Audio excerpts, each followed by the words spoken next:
Hi everyone, kamusta po kayong lahat? Isang magandang araw po sa inyong lahat. Maraming salamat po sa lahat ng nagpabook ng reading. Mga bago nating kliyente, even yung sa mga dati pang nanonood dito sa akin at dati pang kliyente ko, na patuloy pa rin silang sumusuporta. Yung iba po talaga ay napakarami nila at nagpapagawa sila ulit.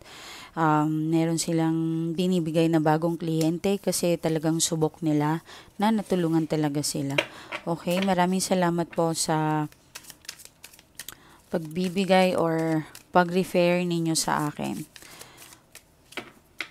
Anyway, huwag kayong matakot kapag eclipse. Kung ano man yung mga nakikita nyong post, huwag kayong matakot. Kasi sabihin na natin, ang mundo ay hindi po talaga natin alam kung kailan, kung ano yung mangyayari. Kaysa naman ma-stress kayo, kaysa naman kung ano-ano yung takot na mararamdaman ninyo, kaysa hindi na daw mag-uumaga, buong gabi daw yan, yung ganon. Huwag po kayong matakot, mas malakas pa rin ang dasal. Nandyan po si Lord, nandyan si Allah, hindi tayo pababayaan. Kahit ano po yung Diyos ninyo, kahit anong reliyon natin, iisa lang po yan ang dinadasal natin. Okay?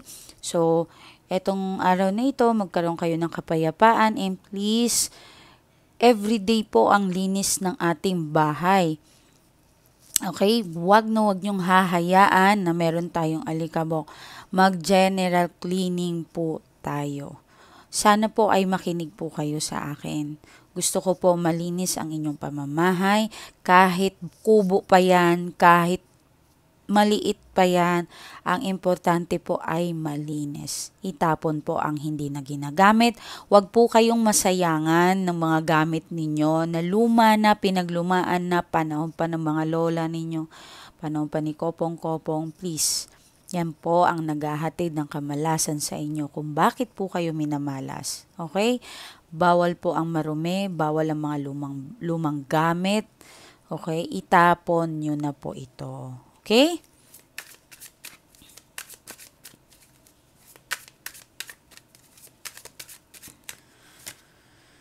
Seven of Swords. Okay, meron tayong Seven of Swords. Medyo yung person mo na gusto niya ng talikuran. Siguro mga bagay na nagpapabigat sa kanyang nakaraan. Okay, medyo nai-stress din siya, no? May mga bagay na parang napapagod siya sa mga paulit-ulit na lang. Okay? Yeah, good news to kasi tinatalikuran niya ang mga bagay na ayaw niya na. Okay?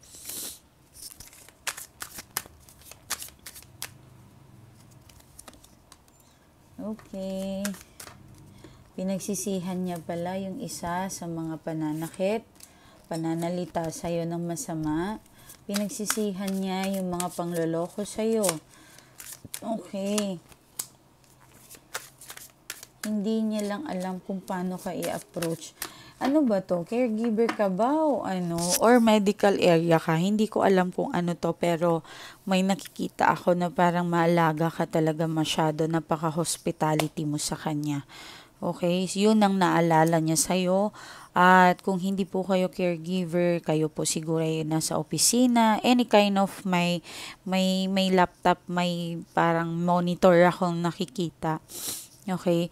Gusto kanyang makita, gusto kanyang kausapin. Nararamdaman niya parang nagtatampo ka sa kanya. Okay? Nagtatampo ka sa kanya, alam niya yon na marami siyang pagkukulang sa'yo. Nahihiya, ano? Tingnan natin. Nahihiya siya, marami siyang pagkukulang sa'yo. Sa mga ayaw po dito sa aking channel, may makakaalis po kayo. Huwag niyo pong pilitin ang sarili ninyong manood. Ano? Baka ikamamatay niyo po ang pakikipanood dito sa akin kung nabubuisit po kayo. Diba? Kung mamaya manigas po kayo dyan. Okay? Sa mga choosy dyan, wala pong nakatutok sa inyo na barel para manood po dito sa akin. Hindi po kayo pinipilit. Okay, maraming salamat po sa matagal na sumusuporta dito sa kay Miley Tarot. Okay? So far naman ay mas marami ang mabubuting tao. Okay? So, meron tayong nakikita dito, napakalinaw ng inyong mga baraha. Sising-sisi ang tao na ito, hindi niya alam kung sinong lalapitan niya, hindi niya alam kung may intindihan ba siya.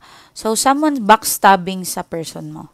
Okay, siguro humihingi siya ng payo sa kamag-anak mo, humihingi siya sa payo ng mga sa kaibigan mo. So, ang nangyayari ay parang hindi kayo tinutulungan, mas lalo kayong nagkakaproblema. Okay? So, may nasisense naman tayo dito na parang hindi kanya i-give off. Hindi kanya i-give off. Nakikita niya na parang nag-i-effort siya. Hindi ko alam kung nagjo-duty to sa malayong lugar yung person mo, pero siguro pwede rin nasa Pilipinas siya, pwede rin nasa ibang bansa ka, pwede rin ganon. Long distance relationship. Ibig sabihin kahit anong rason bakit kayo malayo. Okay? So, gustong-gusto kanya na makasama. Siguro balak mo siyang kunin or balak kanyang kunin, mga ganon. Parang naiinip. May naiinip akong nakikita. So, meron dito na parang nape-pressure din siya sa kanyang trabaho. Meron dito na parang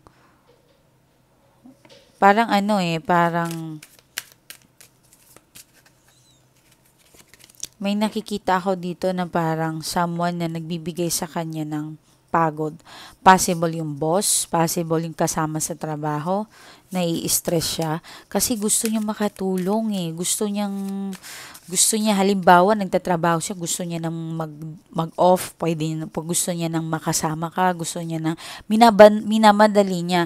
Aside from that, nagtatrabaho siya, nakakapera siya, pero gusto niyang yung sideline niya ay yung oras niya, gusto niya bumawi sa iyo. Okay? So, may nakikita tayo dito na Page of Pentacles. Okay. Nag-aaway yata kayo na third party. Kung hindi po kayo nag-aaway, possible na ayaw niya dumating sa punto na yon na mag-away kayo. Okay? Pero nakakalungkot tong isipin. Hindi ko alam kung alam nyo nagloloko yung person ninyo. Pero some of you, meron kayong kutob na nagloloko ito and possible po nagloloko nga po yung iba. Okay? So, meron siyang tinatago something na phone. Okay? Kung hindi po ito, hindi nyo alam, malalaman nyo po ito. Kung alam nyo na po ito, nangyari na ito, kaya nga po tinatalikuran niya. Okay? Kung alam nyo na nag-third party siya, naloko na po kayo, something na kaya nga po ay willing po siyang magbago. Aminado siya. Matutuloy po yung lakad ninyo kung meron. May nasisense ako, kaya nga po gusto niyang bumawi sa inyo. If ever. Ang dami niyang kalokohan na gawa sa'yo. At grabe ka. Grabe. Bilib ako sa pagmamahal na pinaparamdam mo dito sa taong ito. Siya din nasasabi niya na hindi na ako makakahanap ng tulad mo. Okay? Kasi sa lahat ng ginawa niya sa'yo, nandiyan ka pa rin. Pinaglalaban mo pa rin siya. Okay? Sobra yung pagmamahal mo sa kanya at na-appreciate niya po talaga yun. Okay, doon naman tayo sa mga taong person ninyo, mga mahal niyo na nawala na. Okay? Yung mga yumaon na. Kamusta kaya sila, no? Alam ko nahihirapan kayo, but tingnan natin. Requested kasi to kung pwede daw ay silip-silipin natin yung mga taong mahal nila na nawala na. Para naman magkaroon sila ng chances. Okay. Uy, grabe no, kapag yung person na pinapakita natin yung mga nawala na, lagi itong lumalabas. Two uploads ko, pwede nyong i-check yon, lagi siyang lumalabas. Ano? Wow. napakaganda po ng kalagayan ng mahal nyo sa buhay. Kasi ano siya nung nabubuhay siya, isa siyang mabuting tao. Siguro, trinatrato ka niya isang prinsesa. Pwede rin itong tao na ito nung namatay may nakuha kang benefits. Okay? Mahal na mahal ka niya at maligaya siya kung saan man siya ngayon at kung ano yung man yung stable mo. And syempre, masaya rin naman siya kung may makikita ka. Okay? Depende sa'yo kung gusto mo maghanap, nasa sa'yo yon. Pero may nasisense ako dito na hangad niyang magiging masaya ka. Okay? Kung sino man to, maaaring kamag-anak mo, best friend mo, maaaring asawa. Yan. Okay? So, doon tayo dumakaw sa inyong reading, mga mahal ko. Tingnan natin. Bukas matindi yung trabaho ko. Kasi eclipse, yan yung pinaka araw ng mga masasama. Yan yung mga malakas. Okay? So, grabe yung trabaho namin. Protected. Kailangan ko protektahan yung mga alaga ko. Yung mga inaalagaan ko.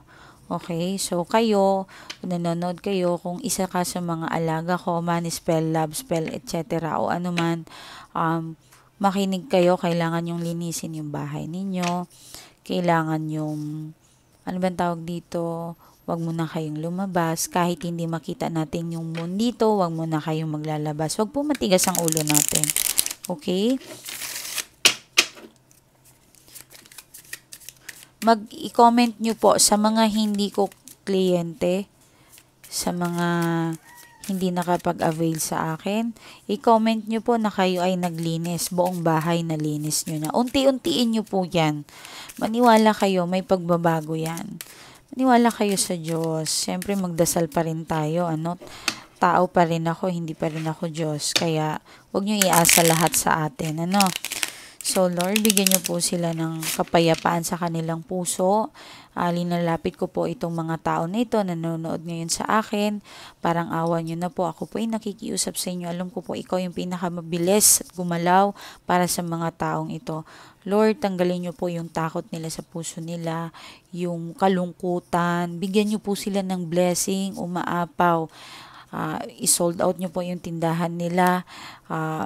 Lahat po talaga ay tulungan ninyo through financial, pati po sa kanilang person, na sino man ang nagbibigay sa kanila ng problema, Lord.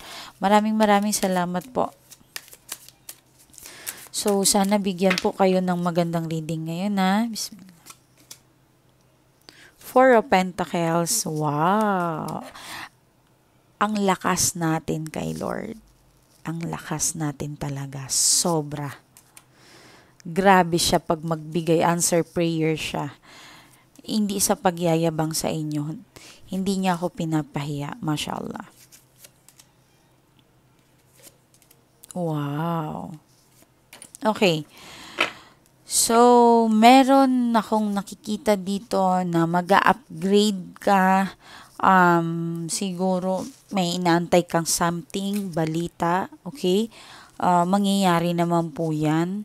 Magiging masaya ka daw, you're spending your time sa mahal mo. Pwedeng siguro may gagawin kayong lakad. Okay? Nakapag-desisyon ka na siguro ay it's time na patawarin nyo rin ng sarili nyo. Huwag kayo laging nakastuck sa past. Okay? Lagi kayo magpatawad. At meron ka lang ditong kailangan mong magbago din talaga, Okay? Magbigay kayo ng abuloy sa mga buntes, sa mga baby, hindi nakakapagsalita. Magbigay kayo ng blessings, kahit halimbawa 50, 20, okay lang po yun. Malaking bagay na po yun. Okay? Huwag po kayong huwag kayong magdalawang isip. Magbigay ng tulong. Okay? So, please, kung may makita kayo, pakainin niyo yung mga pusa, aso, yung mga nakakaawa. Nananawagan po ako, sobrang init po ngayon. Magbigay po kayo ng tubig sa labas ng bahay ninyo. Magbigay po kayo ng para inumin ng aso at pusa. Nakakaawa po sila. Okay? Four of Pentacles, Nine of Pentacles, and ano to, the Chariot. Ayun nga. So, tanggalin nyo yan yung mga heavy sa puso ninyo. Ngayon, mag-reboot kayo. Especially pagkatapos ng eclipse na ito, ay dapat cleansing. Cleansing and protected po tayo lahat. So, Wheel of Fortune, meron tayong the Death and Magician, the Temperance. Isa kang magaling na magaling ka siguro sa communication, magaling kang magyaya, magaling kang communications ang nakikita ko dito, or magaling yung mga kamay mo. Maring halimbawa, ano ba yung tawag dito sa caregiver? Halimbawa, isa kang caregiver, nag-aalaga ka, naglilinis ka, or nagbabantay ka, babysitter, o ano man, 'di ba? So, magaling po kayo sa ganung bagay. Okay? Meron din ako nakikita dito, baka nagtatrabaho ka, kinalaman sa part ng apoy. Okay? Pwede rin communication. Kapag sinabing communication, ano pong ibig sabihin nun? Ibig sabihin, hawak natin ang ating mga cellphone, at yung mga laptop, yan. Yan yung mga lines mo. Maaring teller ka o ano, okay?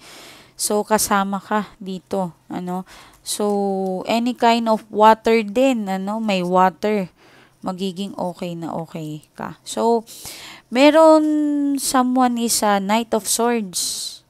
Mabilis, baka may bisita ka, okay? May bisita. Mag-ingat-ingat lang po kayo sa mga humihingi ng tulong sa inyo. Okay? May nakikita tayo dito, wag naman kayong magpapaabuso. Kasi, the Death, nandyan nga si the Death. So, itong tao na ito, baka may pagsisinungaling, or wag nyo masyadong, especially mga OFW, wag nyo masyadong hayaan na umaasa sa inyong pamilya ninyo. Wag nyo po silang turuan na maging tamad. Okay? Kayo po ang dahilan kung bakit po sila nagiging tamad. Okay? Saktuhan lang po natin, turuan po natin sila kung paano silang gumalaw din. Wala pong masama mag-shares ng blessings. Dalawa po kasi yan. Tayo, nag-shares tayo, halimbawa. Pero yung pag-shares mo ba yun, nakakatulong po ba yun? So, yung iba naman po ay hindi mo namamalayan, lahat ng binibigay mo, ubos ka na. Meron po akong kliyenteng ganun, napakabait. Halos lahat ng pinsan, pamangkin, pinapaaral, 'di ba? So ang nangyayari, nagiging tamad yung mga magulang. So yung blessings po noon ay meron ka, syempre meron ka. Pero may nakukuha ka rin na negative doon kasi dahil natuturuan mo sila sa pagiging tamad nila. So hindi nakikilos kasi ay may magpapaaral naman kaya ay sa ganito, 'di ba? Meron naman po akong monthly nakukuha. Wala pang monthly yung iba, 'di ba? Napaka bait ng iba po talaga, So, yung iba naman, wag naman po kayong masyadong kuripot, Yung mga pensyonada dyan, yung mga nasa ibang bansa, alimbawa, meron kang pensions nasa 100,000. Yung iba nga, nasa 300 pa, 'di ba? Nakakatakot po yan kung hindi po kayo maglabas. So, ano po yun? Siyempre, ano ba yan, Ma'am Miley? Magbigay tayo ng tulong. Ganito, ganito. Ano ba talaga, 'di ba? Kunin nyo, common sense. Matalino kayong tao at alam ninyo kung sino ang dapat tulungan. At alam ninyo kung sino yung dapat hindi tulungan. Okay? So, wag po din po tayong masyadong over-abuso sa inyong sarili. Huwag kayong masyadong magbigay ng sobra-sobra-sobra na. Hindi habang buhay, mamamatay ka na lang, puro tulong na lang yung gagawin mo. So, dito naman sa hindi rin po pwede na nag-aambak kayo lagi. Halos million-million na yung pera mo, hindi ka nag-share. Paano kung namatay ka? Kung mamamatay ka, ano bang mangyayari niyan? Hindi nyo po yung madadala ni kahit isang sentimo yung pera ninyo. Okay? Pag-aawayan pa yan ng kamag-anakan mo. Yung properties, 'di ba? Hatiin nyo na habang buhay pa kayo, 'di ba? So, para walang problema, rest in peace, ika nga nila. rest in peace kayong mawawala. Hindi kayo mamumblema, yung ano. Sa pera, magbigay. Meron kayong mga cats and dog dyan. Kung may makita kayo, tumulong kayo, mag-Gcash kayo. Huwag mabigat, huwag nating bigatan ng sarili natin. Lagi niyong iisipin na nagbubuo kayo ng isang malaking paraiso sa kabilang buhay. Lahat ng tulong na ibinibigay ninyo, ay ito lang para sa mga sobra-sobra na yung pera. Okay? Isipin ninyo na meron kayong paraisong binubuo sa kabilang buhay. Pero sa mga kapos, sa mga sobra naman, aantayin yung sahod. Halimbawa, may sahod ng 30,000. Pagdating ng sahod, resibo lang ang nahahawakan. Nakakaawa naman po kayo. Huwag nyo naman pong ganyanin yung sarili ninyo, 'di ba? Isipin nyo po, tumatanda na rin po kayo. Kailangan nyo pong mag-ipon, kailangan nyo po yung sino po bang mag-aalaga sa inyo pagtanda ninyo. Lagi nyo pong iisipin yun, ha. So, mag-ingat kayo sa mga balanse. Lahat po ay balanse. Okay?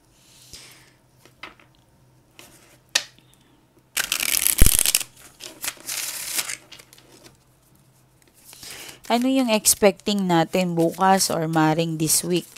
Okay? Expecting natin bukas. Page of Cups. May blessings. Mashallah.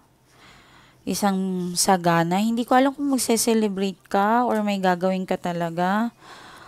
Page of Cups. Umaapaw ang kaligayahan Happiness. Okay? Mashallah. So, Page of Cups. Napakaganda. Tapos may Hermes pa siya. May kabayo pa siya dyan. Meron kang celebrations. Meron kang pupuntahan. Matutuloy ang lakad mo. Or meron kang makikilalang tao na magbibigay sa'yo ng swerte. Okay? Yan. Tingnan natin para sa mga single din. Hindi pa natin nakita. Yung mga single. Oy, wow. Tamang-tama para sa mga single, Yan. Makakatagpo ka ng lalaking may kaya. Okay? May lalaking may kaya. Mashallah. Huwag mo nang pakawalan to. Kung halimbawa meron na, may nakilala ka na, push mo na yan. Okay? Huwag na magdalawang isip. Mukhang may ikakasal din. Okay? Basta, huwag lang kayong parang paranoid. Kasi syempre, kahit naman sinong lalaki or babae mati-turn off po sa inyo kapag yung ugali natin hindi natin nakokontrol. 'Di ba? Mag-isip-isip din po kayo kapag may malaking isda na, sunggaban nyo na. And syempre, ayusin ninyo yung mga ugali ninyo. Okay? Para naman sa mga senior, ano ba yung mga may edad dyan? Ano ba yung pinoproblema nila? Six of Swords. Gusto nyo magbakasyon. Makakaalis naman po kayo sa tingin ko. Tinatry mo, hindi ko alam kung pumapasok ka sa dating apps. Ituloy mo lang yan. Okay lang naman. Kung karapatan yung may kausap, karapatan yung maging masaya, okay lang naman po yan. Basta, kung yung lalaki hindi nagpapakita sa inyo, hindi nagvi-video call, hindi kung ano-ano yung mga sinasabi, na-assign daw siya sa Iraq, na-assign daw siya sa kung ano-ano, nasira yung hindi siya makakapag-withdraw, wala pong ganun. Okay, scammer po yan. Huwag kayong magpakatanga dyan, ha? Kung gusto niyo talaga, mag-message po kayo. Meron po kasing ganun, ipapasok niya yung pera niya sa account mo, hinihingi niya yung mga identity mo, mag-ingat po kayo. Huwag niyong ibigay yung identity niyo sa hindi niyo kilala. Okay? Yan, may matatanggap kang malaking pera daw. Hindi ko alam kung binipisyo ito or yung anak mo makakabigay sa'yo. May anak kang yayaman. Okay? Possible. Magta-travel. Makakabigay sa'yo ng more pa. Siguro lupa ito or something bahay or pera. Pwede po. Okay? So, sa mga nagsasama naman, ano yung expecting nyo? Pero maganda yung cards ninyo. Mashallah. The Word, mashallah. Nasa inyo na lahat. Kaligayahan para sa lahat. Ang ganda, meron pa kayong rainbow. Answer prayer. Overflowing yung yung blessings na paparating sa inyo. Ang ganda. Expecting nyo ito bukas or next week. Huwag masyadong negative ha. Again, lakasan pa rin natin ang pagdadasal natin. At magdasal din po tayo para sa iba, hindi para lang sa sarili ninyo, especially mga nanay dyan. Lakasan ninyo yung pagdasal ninyo sa anak ninyo. Ang dasal ng ina ay napakalakas po. Maniwala po kayo. Okay? So, ano pa? Kung buhay pa yung nanay ninyo, pwede po kayong humingi ng dasal. Okay, yun. Sa mga patay naman po, yung katulad ko, wala na. Humihingi po ako ng dasal sa aking biyanan.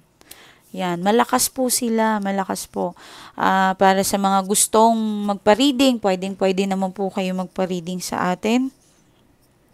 Ito po ang aking Facebook account. Wala po kayong ibang pwedeng i-message kundi ito. Huwag po kayong mag-message dito or tumawag. Okay? Hindi po ako tumatanggap ng dummy account, walang picture or nakalock ang profile. Kahit naman kayo po ay ayaw niyong kausapin yung mga taong hindi niyo kilala. 971, February 4 po yan in-upload. Meron po yan cover. Yan po yung cover niya, June 4, 2023. 510 po yan. Okay. May nakita akong biglang artista. Nanonood sa akin. Hindi ko alam kung vlogger ka o ano, basta nanonood ka. Okay, so kung gusto mo pa-reading, okay lang naman. Huwag po kayong mahiya. So please, meron po akong dalawang Facebook. Hindi ko po yung ginagamit. Ito lang po ang aking Facebook account na lagi po akong open. Meron pong 11K followers. At meron po akong isang page, hindi ko po yung ginagamit. Again, kung gusto nyo po kayong masagot, dito po kayo mag-message. Naintindihan, okay? Sa mga hindi ko po kliyente, sa mga nanonood ngayon, i-comment nyo po sa akin kung nakapaglinis na po kayo ng bahay. Okay? And syempre, and more abundance sa inyong lahat, sa atin lahat. Naway paulanin tayo ng swerte at kaligayahan dito sa mundong ito. Basta po ay lakasan nyo po ang inyong pagdasal at matuto po tayo, maging mabuting tao po tayo lagi. Okay? Ingat po kayo and maraming salamat. Muli po, Miley Taro. Bye-bye. Ay, sorry, hindi ko nabasa yung message sa akin ng kliyente ko. Teka lang. May nagpapasalamat dito sa akin eh. Ma'am, maraming salamat po. Ako po'y isa din po sa inyong natulungan. Sa wakas po ay ikakasal na po ako, ma'am. Grabe po talaga kayo. Salamat po sa haba-haba po ng aming pinagdaanan na hirap. Akala ko po ay wala na po talagang pag-asa. Maraming salamat, ma'am. Talagang tinulungan mo ako sa aking problema. Even sa financially, ma'am, napansin ko po ay blessed po ako. Ingat po kayo, ma'am. Maraming salamat po. Talagang worth it po ang magpaalaga sa inyo. Nagiging masaya na po ako simulang lumapit po ako sa inyo. Ingat po kayo, ma'am. I love you. Okay. Gusto ko lang po magpasalamat din sa mga kliyente ko nagbibigay sa akin ng mga regalo. Maraming salamat. Bigla na lang, syempre, yun ang way ng pagpapasalamat nila sa akin. Okay? Ingat po kayo. Muli po, Miley Taro. Bye-bye.